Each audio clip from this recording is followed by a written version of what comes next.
दोस्तों नमस्कार। असम में बाहरी बनाम स्थानीय का मुद्दा कोई नया मुद्दा नहीं है। यह मुद्दा हमेशा से असम में रहा है। खासकर असम में जब से बांग्लादेशी घुसपैठ ज़्यादा हुई है, विशेषकर 1971 में जो भारत और पाकिस्तान के बीच लड़ाई हुई, बांग्लादेश का उदय हुआ, उसके पहले बांग्लादेश के जो घटनाक्रम थे वो घटनाक्रम मूलतः जिम्मेदार है जिसने यहाँ पर असम की जो जनसांख्यिकी है, जो डेमोग्राफी है, उसको बदल दिया। उसका परिणाम हुआ कि असम में जो असमिया लोग हैं, जो भूमिपुत्र हैं, उनकी जनसंख्या तेज़ी से घटी है। बाहरी लोगों की जो जनसंख्या है वो बढ़ी है। उसका परिणाम ये हुआ है कि असमिया लोगों को लगता है कि उन पर बाहरी लोग हावी हो रहे हैं, विशेषकर बांग्लादेशी विदेशी लोग हावी हो रहे हैं, जिसके कारण वो यहाँ पर शक शुबहा से देखते हैं सभी बाहरी लोगों को, खासकर बांग्लादेशी लोगों को। उन्हें लगता है कि ये उनकी भाषा, संस्कृति और यहाँ तक कि उनकी आर्थिक जो स्थिति है उस पर भी एक बहुत बड़ा जो है प्रश्न चिन्ह खड़ा कर रहा है, और हो सकता है ये सिमटते जा रहे हैं, इनका अस्तित्व खतरे में है। तो यही बात है कि ये मुद्दा कहीं ना कहीं घूमकर उन लोगों पर भी आ जाता है, जैसे हिंदी भाषी लोग हैं, बिहार उत्तर प्रदेश से आए हुए लोग हैं या राजस्थान से आए हुए लोग हैं, इनसे भी कहीं ना कहीं इनके हितों का टकराव होता है और ये मुद्दा हमारे सामने आता है। सबसे बड़ी बात है कि यहाँ जो प्रवासी है, जो भारतीय राज्यों से यहाँ पर आए हैं, उनके साथ असमिया समुदाय का टकराव क्यों होता है, इस टकराव का कारण क्या है, इसे समझने की जरूरत है।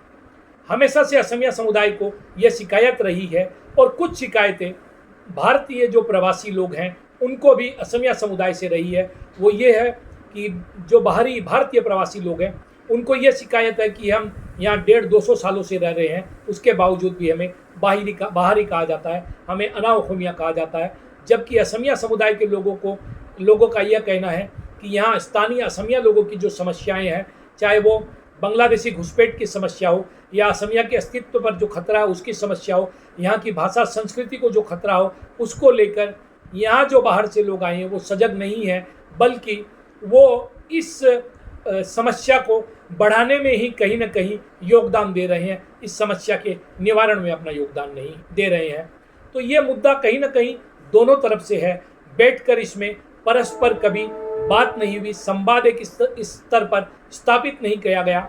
उसी का परिणाम है कि ये जो मामले हैं असमिया बनाम अना असमिया, ये मामले कहीं ना कहीं उठकर आते हैं, एक दशक 2 दशक के बाद उठकर आते हैं, जिसके परिणाम स्वरूप दोनों समुदायों में कहीं ना कहीं एक कम्युनिकेशन गैप हो जाता है, एक वैमनस्यता की स्थिति जो है वो दिखाई देने लग जाती है।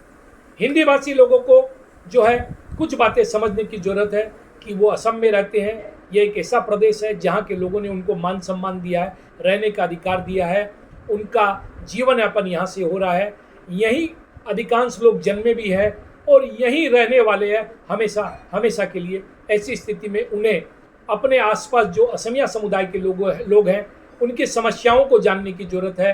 वो किस प्रकार की समस्या फेस कर रहे हैं, बांग्लादेशी घुसपैठ क्या है, या उस घुसपैठ के परिणाम स्वरूप यहाँ पर क्या स्थिति हो सकती है, इसको राजनीतिक दृष्टिकोण से देखने की अपेक्षा इसे असमिया लोगों की नज़र से, उस दृष्टि से देखने की ज़रूरत है। किंतु आमतौर पर ऐसा होता है कि इस समस्या को हम हिंदू या मुसलमान के एंगल से, राष्ट्रीय दलों के नज़रिए से देखते हैं, जबकि असमिया लोगों का इसको देखने का नज़रिया बिल्कुल अलग है। वे घुसपैठ को घुसपैठ मानते हैं, हिंदू या मुसलमान के नज़रिए से उसे नहीं देखते। उनका मानना है कि असम के हालात चाहे कश्मीर जैसे हो या त्रिपुरा जैसे हो, अंतत्वगत्वा यहाँ पर असमिया भाषा, संस्कृति, कला, कृष्टि और उसके साथ साथ असमिया का जो राज है, असमिया का जो शासन व्यवस्था है, उससे उनका दूर होना निश्चित होगा। इसलिए वह बार बार इस मुद्दे को उठाते हैं और एक बार फिर से इस मुद्दे को लेकर ऊपरी असम पूरी तरह से जो है वो गर्मा गया है। इसका प्रभाव लोअर असम में कम देखने मिल रहा है, फिलहाल मध्य असम में कम देखने मिल रहा है, किंतु कहीं ना कहीं ऊपरी असम जहां विभिन्न जनगोष्ठियों, अहोम से लेकर मोरान, मटोक, तिवा आदि जनगोष्ठी के लोग रहते हैं, वहाँ पर यह मामला पूरी तरह से गर्मा चुका है। और इस बैकड्रॉप में, इस पृष्ठभूमि में एक बार फिर से इस मामले को देखने और समझने की जरूरत है। सबसे पहले हमें जानने की ये ज़रूरत है कि यह मामला क्या है। आपको पता होना चाहिए कि असम आंदोलन के नेता जो है भारत सरकार के साथ 1985 में एक समझौते के लिए बैठे थे, जिसे असम समझौता कहा गया है। यह असम समझौते के तहत क्या क्या बातें हुई, इसे हमें जानने की जरूरत है। असम समझौते के पहले एक असम आंदोलन हुआ जो 6 वर्षों तक चला। 1979 से लेकर 1985 तक चलने वाले इस आंदोलन में 855 लोग जो है ऑफिशियली जो है शहीद हुए। बहुत से लोग हैं जो इस आंदोलन के परिणाम स्वरूप जो है हैंडीकैप हो गए। उन्होंने कहीं ना कहीं अपना शारीरिक जो है अक्षमता को प्राप्त किया। तो ये सारी स्थिति जो है बनी, विकलांग हुए लोग मारे गए। बहुत से डाटा हो सकता ऑफिशियल जो है नहीं भी हो, बहुत से अन्य लोगों की भी जाने इसमें गई है। ये एक बहुत बड़ा आंकड़ा है और शायद पूरी दुनिया में छात्र आंदोलन इससे बड़ा नहीं हुआ। इसके बाद जब भारत सरकार के साथ, तत्कालीन राजीव गांधी सरकार के साथ असम आंदोलन के नेता जब उस समय बैठे तो उनके बीच में बातचीत हुई और वो बातचीत के परिणाम स्वरूप जो नतीजे आए उसके आधार पर असम आंदोलन के नेताओं और वो सहमत हुए कि 1 जनवरी 1966 से पहले असम में प्रवेश करने वाले सभी प्रवासियों को जो है यहाँ पर स्वीकार किया जाएगा। भारत सरकार ने असमिया लोगों को इस समझौते के तहत राजनीतिक, सामाजिक, सांस्कृतिक अधिकार और देने के साथ साथ उनकी आर्थिक चिंताओं को दूर करने के लिए जो है वो वादा किया। साथ ही एक चुनावी डाटाबेस तैयार करने पर सहमति हुई जिसे संशोधित किया जाएगा और 25 मार्च 1971 के बाद असम में जो भी शरणार्थी जो है आए थे उन सभी को जो है निर्वासित करने पर, वापस डिपोर्ट करने पर आपसी सहमति बनी थी। गौरतलब है कि 1971 में जो है बांग्लादेश के लाखों नागरिक तब जो है पूर्वी पाकिस्तान जो था उससे भारत में आए थे। जब ये युद्ध खत्म हुआ भारत और पाकिस्तान के बीच और बांग्लादेश का उदय हुआ तो उसके बाद में बहुत से लोग वापस चले गए, किंतु बड़ी संख्या में लोग असम में रह गए। उसके बाद भी लगातार अवैध रूप से घुसपैठ जो है जारी रही। यह घुसपैठ हिंदू बांग्लादेशियों की भी रही और मुसलमान बांग्लादेशियों की भी रही। तो इस जो घुसपैठ है उसके परिणाम स्वरूप यहाँ की डेमोग्राफी जो है वो बदलने लगी।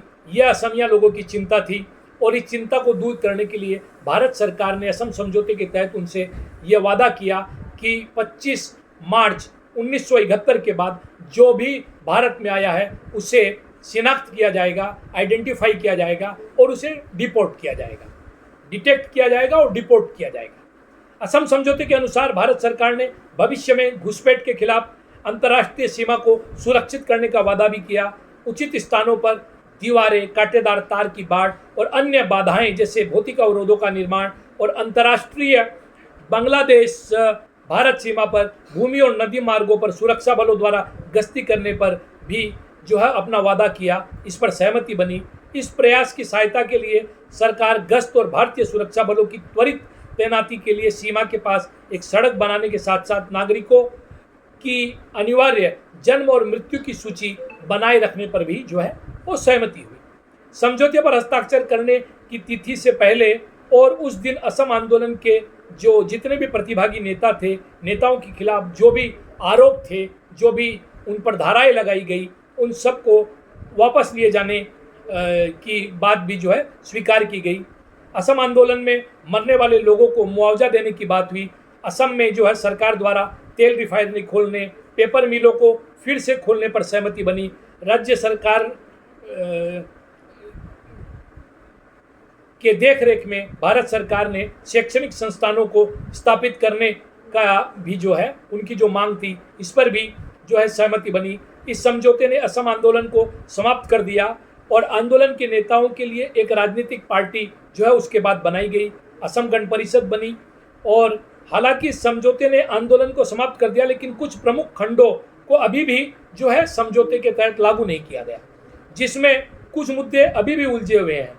इसकी धारा 8 और 9 राजनीतिक अध्ययन के जो प्रोफेसर है संजीव बरुआ, उनके अनुसार अगर हम इन सारी बातों पर गौर करें तो विदेशियों की पहचान करने का कार्य राजनीतिक रूप से कठिन हो गया। वोट बैंक के चलते भी ये प्रभावित हुआ। धार्मिक या जातीय भेदभाव के आरोप भी लगे, जैसे आरोप लगे कि कांग्रेस जो है वो बांग्लादेशी मुसलमानों को संरक्षण देती है, वहीं भाजपा पर आरोप लगते हैं कि वो बांग्लादेशी हिंदुओं को संरक्षण देती है। 1990 के दशक के शुरुआत में असम के मुख्यमंत्री वरिष्ठ कांग्रेस नेता हितेश्वर शैकिया भी अपने भाषणों में परस्पर विरोधी जो है वो बयान दिया करते थे। भीड़ के सामने उन्होंने इस बात से एकदम से इनकार कर दिया कि असम में कोई भी विदेशी है। इसके अलावा 1997 में राज्य सरकार ने एक अध्ययन पूरा किया और अपनी मतदाता सूची में कई नामों को डी वोटर कह के चिन्हित किया, जिसका अर्थ है विवादित नागरिकता वाले। उन्हें मतदान से रोकने की योजना जो है वो बनाई गई। मताधिकार से वंचित होने पर कई लोगों ने इसको मुद्दा भी बनाया और यह एक राजनीतिक मुद्दा बन गया। राज्य के उच्च न्यायालय ने पाया कि डी वोटर जो है वो संदेह पर आधारित है और इसमें साक्ष्य का या सबूतों का अभाव है। सभी निवासियों, नागरिकों और विदेशियों को बाद में असम के चुनाव में जो है कोर्ट के द्वारा भी मतदान करने की अनुमति दे दी गई। असम आंदोलन के समर्थकों का कहना है कि सरकार जो है वो समझौते को लागू करने में विफल हो गई। इसी प्रकार एक धारा है जिसकी आजकल बार बार चर्चा होती है, यह धारा है असम समझौते की धारा 6। ये 6 धारा जिसको असम में 100 नंग दफ़ा भी कहते हैं, ये 6 नंबर दफ़ा क्या है? ये असमिया लोगों की सांस्कृतिक, सामाजिक, भाषाई पहचान और विरासत की रक्षा, संरक्षण और संवर्धन के लिए यथा उपयुक्त संवैधानिक, विधायिक और प्रशासनिक सुरक्षा प्रदान करने का जिक्र इस खंड में किया गया। गौरतलब है कि यह समझौता जो है अभी 1985 में हुआ है और लगभग इसको 39 वर्ष हो गए हैं। केंद्र सरकार ने असम समझौते की धारा 6 को लागू करने के लिए एक उच्च स्तरीय समिति का गठन किया है। गठन करने के साथ ही समझौते के कुछ निर्णयों को लागू भी किया गया है। बोडो समुदाय से जुड़े कुछ मामलों को भी मंजूरी दी गई। यह निर्णय सरकार ने इस तथ्य के मद्देनजर लिया कि असम समझौते के 39 वर्षों में भी धारा 6 पूरी तरह से लागू नहीं हो पाई। यह जो समझौता है, इस समझौते के तहत जितनी भी बातें हैं फिलहाल वह सरकार मानेगी या नहीं मानेगी, अभी भी ये इस पर संशय बना हुआ है। और जो सबसे बड़ी बात है और समझने की बात है वो ये है कि असम समझौता एक्चुअली हुआ क्यों। 1971 में जब पूर्वी पाकिस्तान वर्तमान बांग्लादेश के खिलाफ पाकिस्तानी सेना की हिंसक कार्रवाई हुई तो वहाँ लगभग 10 लाख लोगों ने असम में शरण ली। बांग्लादेश बनने के बाद इसमें से कुछ लोग वापस लौटे, किंतु बड़ी संख्या में अवैध रूप से यहीं रहने लग गए। 1971 के बाद भी ये इनका आना जाना जारी रहा और इसको लेकर यहाँ पर जो अखिल असम छात्र संघ है, जिसको आसू कहते हैं, या असम गण संग्राम परिषद है, उनके नेतृत्व में आंदोलन हुआ। और 1983 में जो एक चुनाव हुआ, यहाँ पर बड़ी आबादी ने असम की उसका बहिष्कार किया। इस दौरान राज्य में आदिवासी, भाषाई, सांप्रदायिक पहचान के नाम पर बड़े पैमाने पर हिंसा हुई। स्थिति इतनी बिगड़ गई कि 1984 में जो आम चुनाव हुए उसमें 14 जो लोकसभा संसदीय क्षेत्र है उनमें मतदान ही नहीं हो सका। इसके बाद में 1979 से ये 6 वर्ष तक लंबा आंदोलन चला। इसमें काफ़ी हिंसा भी हुई। समझौते में बातचीत की प्रक्रिया के बाद में एक समझौता हुआ। परिणाम स्वरूप जिसे असम समझौता या आसाम एकॉर्ड कहते हैं, ऑल असम स्टूडेंट यूनियन आसू, भारत सरकार और अन्य लोगों के बीच हुआ। असम समझौते के मुताबिक 25 मार्च 1971 के बाद आए सभी बांग्लादेशी नागरिकों को यहाँ से जाना पड़ेगा, चाहे वो हिंदू हो या मुसलमान।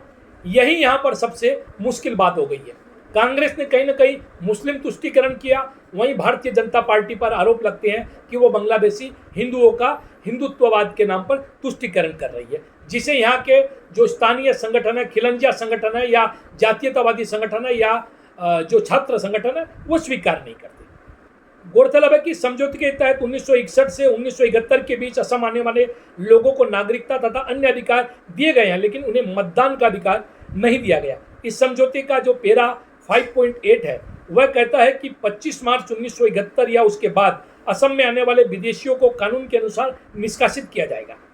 ऐसे विदेशियों को बाहर निकालने के लिए तत्कालिक एवं व्यावहारिक कदम उठाए जाएंगे। इस समझौते के तहत विधानसभा भंग करके 1985 में चुनाव कराए गए थे। प्रफुल्ल कुमार महंत जो है पहली बार असम गण परिषद जो नई राजनीतिक पार्टी बनी छात्र लोगों की, उसके मुख्यमंत्री बने।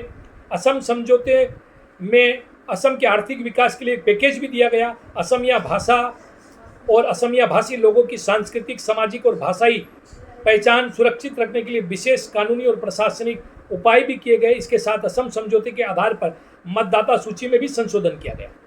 किंतु यहाँ पर और कुछ मांगे इनकी रही, जैसे एनआरसी का मुद्दा, नेशनल रजिस्टर ऑफ सिटीजन्स या नागरिकों का जो राष्ट्रीय रजिस्टर है एनआरसी, जिसमें सभी भारतीय नागरिकों का विवरण शामिल है, इसे लेकर भी विवाद है। मजे की बात है कि देश भर में केवल असम में ही एनआरसी बनाया गया है। इसे अपडेट करने के लिए नियम तथा प्रावधान नागरिकता अधिनियम 1955 और नागरिकों का पंजीकरण और राष्ट्रीय पहचान जारी करने के नियम के तहत 2003 में दिए गए हैं। एनआरसी को अपडेट करने का काम असम सरकार और भारत सरकार ने मिलकर किया। गौरतलब है कि यह जो एनआरसी अपडेट करने की प्रक्रिया चली, 1951 के इस एनआरसी को अपडेट करने का फैसला किया गया, लेकिन यह मामला आगे बढ़ने के बावजूद भी अभी तक इसको लेकर विवाद है कि एनआरसी पूरी तरह से शुद्ध नहीं है। एक अनुमान के अनुसार असम में मुसलमानों की आबादी 34% से ज़्यादा है और इसमें 85% ऐसे हैं जो बाहर से आकर बसे हैं। इनमें ज़्यादातर बांग्लादेशी है जो अलग अलग समय में आते रहे हैं और राज्य के विभिन्न हिस्सों में बसते रहे हैं। बाद में इस मुद्दे को लेकर मामले विभिन्न अदालतों तक गए। 2015 में सभी मामलों को इकट्ठा कर सर्वोच्च न्यायालय की निगरानी में लाया गया। वर्तमान में सुप्रीम कोर्ट की निगरानी में जो है असम में जो काम चला एनआरसी अपडेट का, अभी वापस कहीं न कहीं वह एनआरसी को भी स्वीकार नहीं किया गया है। मांग है कि 1951 की तर्ज पर जो है आधार पर एनआरसी को अपडेट किया जाए। यह लगातार मांग उठ रही है। साथ ही इसके लिए एक उच्च स्तरीय समिति गठन की गई जो रिटायर्ड जस्टिस डॉक्टर विप्लव कुमार शर्मा के नेतृत्व में हुई। उन्होंने अपनी एक रिपोर्ट भी जो है 6 नंबर दफ़ा को लेकर असम समझौते के असम सरकार को सौंपी, जिसे भारत सरकार के गृह मंत्रालय को देनी थी। माना जा रहा है कि अभी भी वो असम सरकार की फाइलों के नीचे दबी हुई धूल फांक रही है। असम सरकार ने आज तक उस जो रिपोर्ट है उसे न तो सार्वजनिक किया है और न ही उस रिपोर्ट को जो है वो दिया गया है आगे भारत सरकार को। इसको लेकर भी मामला गरमाया हुआ है, बीच बीच में ये गरमाते रहता है। इसके बीच में नागरिकता संशोधन कानून असम सहित पूरे भारतवर्ष में भारत सरकार ने लागू कर दिया है। नागरिकता संशोधन कानून, जिसे सीएए या असम में कहा जाता है, इस के तहत जो है 31 दिसंबर 2014 तक असम में आने वाले गैर मुसलमान जो लोग हैं उनको नागरिकता दे दी जाएगी। बांग्लादेश से, अफगानिस्तान से, पाकिस्तान से जो लोग पीड़ित होकर असम में या भारतवर्ष में आएंगे उनको नागरिकता दी जाएगी। तो यहाँ पर भी यह मुद्दा हावी हो गया कि बांग्लादेश से आने वाले हिंदुओं को जो है स्वीकार करने के लिए या अपना वोट बैंक बढ़ाने के लिए भारत सरकार जो है, असम सरकार जो है, भारतीय जनता पार्टी की जो सरकार है, वो बांग्लादेशियों के लिए यहाँ पर रास्ता खुला करके खड़ी है। और फिलहाल बांग्लादेश में जो माहौल शेख हसीना की सरकार गिरने के बाद जो बने हैं और वहाँ पर हिंदुओं का जो परसिक्यूशन जो चालू हो गया है, हिंदुओं का जो उत्पीड़न चालू हुआ है, उसके बाद ऐसा लगता है कि असम की तरफ या भारत में हिंदुओं का वहाँ से आना शुरू हो जाएगा। ऐसी खबरें भी लगातार दूरदर्शन पर या अन्य टीवी चैनलों पर दिखाई गई है, जिससे भी असम में एक आशंका पैदा हो गई है कि असम में अब हिंदू बांग्लादेशियों का, जिनकी संख्या करीबन वहाँ पर 1,30,00,000 या 40 लाख के आसपास बताई जाती है, उसमें से बहुसंख्यक यहाँ पर आ सकते हैं। यह आशंका भी असम के लोगों के मन में घर कर गई है। इसको लेकर एक बार फिर से ऊपरी असम में यह आंदोलन शुरू हो गया है और इस आंदोलन की जद में कहीं न कहीं न सिर्फ बांग्लादेशी, यहाँ की भारतीय जनता पार्टी की सरकार, भारत सरकार, भारतीय जनता पार्टी, अन्य जो राजनीतिक दल है वो सभी आ गए हैं। इसी जद में कहीं न कहीं जो बहिरागत, जिनको ये कहते हैं, भारतवर्ष के विभिन्न प्रांतों से आकर जो लोग बसे हैं, वो भी इसी जद में जो है वो आ गए हैं और यह सारा मामला अब एक बार फिर से जो है गरमा गया है। यहाँ के लोगों का आरोप है कि बाहरी राज्यों से जो लोग असम में आकर बसे हैं, 200 वर्षों से बसे हैं, उनका यहाँ पर योगदान तो है, विभिन्न क्षेत्रों में उन्होंने अपना योगदान दिया है, इससे कोई इनकार नहीं करता है। यहाँ की आर्थिक विकास में उनका योगदान है, किंतु इनका यह भी कहना है कि उनका जो योगदान है वो योगदान उनके पैसे कमाने तक सीमित है। वो यहाँ पर पैसा कमाते हैं और यहाँ पर कुछ पैसा खर्चा कर देते हैं। ये बात अपने आप में अलग है, किंतु जब तक यहाँ भाषा संस्कृति से जुड़ने की बात है तो बाहर से आए हुए चाहे मारवाड़ी संप्रदाय के लोग हो या भोजपुरी संप्रदाय के लोग हो या मैथिल संप्रदाय के लोग हो, उत्तर प्रदेश बिहार से आए हो, हरियाणा से आए हो, पंजाब से आए हो, वो उस आंतरिकता के साथ यहाँ की भाषा संस्कृति के साथ जुड़ना नहीं चाहते। असम की जो घुसपैठ की समस्या है या असमिया लोगों पर जो अस्तित्व का संकट है, इस संकट के साथ जुड़ना नहीं चाहते, इस संकट को समझने की कोशिश नहीं करते। ऐसे मामलों में असम के लोगों के साथ खड़े नहीं होते, बल्कि हिंदुत्व की राजनीति करते हैं और उनके साथ मिलकर रहते हैं, राष्ट्रीय दलों की पैरवी करते हैं या राष्ट्रीय दल के साथ खड़े हुए दिखाई देते हैं। असमिया समुदाय या संप्रदाय के साथ खड़े हुए दिखाई नहीं देते हैं। यही यहाँ के लोगों के मन में एक क्षोभ है। यहाँ के लोगों के मन में प्रवासी जो लोग यहाँ पर आए हैं उनके प्रति एक क्रोध है। दोनों समुदायों के बीच आपसी समन्वय और तालमेल की इस मामले पर जरूरत है कि कैसे दोनों समुदाय मिलकर आपस में, हिंदी भाषी समुदाय और असमिया समुदाय जिनकी समस्याएं साझा है, ये आपस में मिलकर एक रास्ता निकाल सकते हैं। असम के लोगों की संवेदनाओं को समझते हुए क्या भूमिका यहाँ का मारवाड़ी समुदाय या यहाँ का हिंदी भाषी समुदाय निकाल सकता है, इसके लिए एक अच्छी और सकारात्मक पहल होने की जरूरत है। क्योंकि यहाँ पर जो मारवाड़ी समुदाय के लोग हैं या जो हिंदी भाषी समुदाय के लोग हैं, 200 वर्षों के से अधिक समय से जो यहाँ पर बसे हुए हैं, वो इसी भूमि को अपनी मातृभूमि और अपनी कर्म भूमि समझते हैं। अब उनका कोई ठिकाना बिहार, उत्तर प्रदेश या राजस्थान में नहीं है। वो भी इस भूमि को इतना ही प्रेम करते हैं, इतना ही अपना मानते हैं जितना कि यहाँ के भूमिपुत्र खिलज्जिया मानते हैं। केवल आवश्यकता है कि आपसी बातचीत के जरिए आपसी मतभेदों को दूर करके एकता के साथ, एकजुटता के साथ असम के हितों को बचाने के लिए, असम की भाषा संस्कृति को सुरक्षित करने के लिए, असम की कला कृष्टि, असम की एक अलग पहचान को सुरक्षित करने के लिए आपसी समझदारी के साथ, सहयोग के साथ आगे बढ़ने की जरूरत है। और इसमें यहाँ का जो हिंदी भाषी समुदाय है, मारवाड़ी समुदाय है, उसको पहल करनी होगी। आगे बढ़कर असमिया समुदाय को आश्वस्त करना पड़ेगा कि उनकी सारी तकलीफ़ों में, उनकी सारी समस्याओं में यहाँ का हिंदी भाषी समुदाय, यहाँ का मारवाड़ी समुदाय कंधे से कंधा मिलाकर उनके साथ है और उनके साथ रहेगा। नमस्कार, वंदे मातरम, जय आयोग होम, जय हिंद। देखते रहिए नॉर्थ ईस्ट तक, सब्सक्राइब करना न भूलें।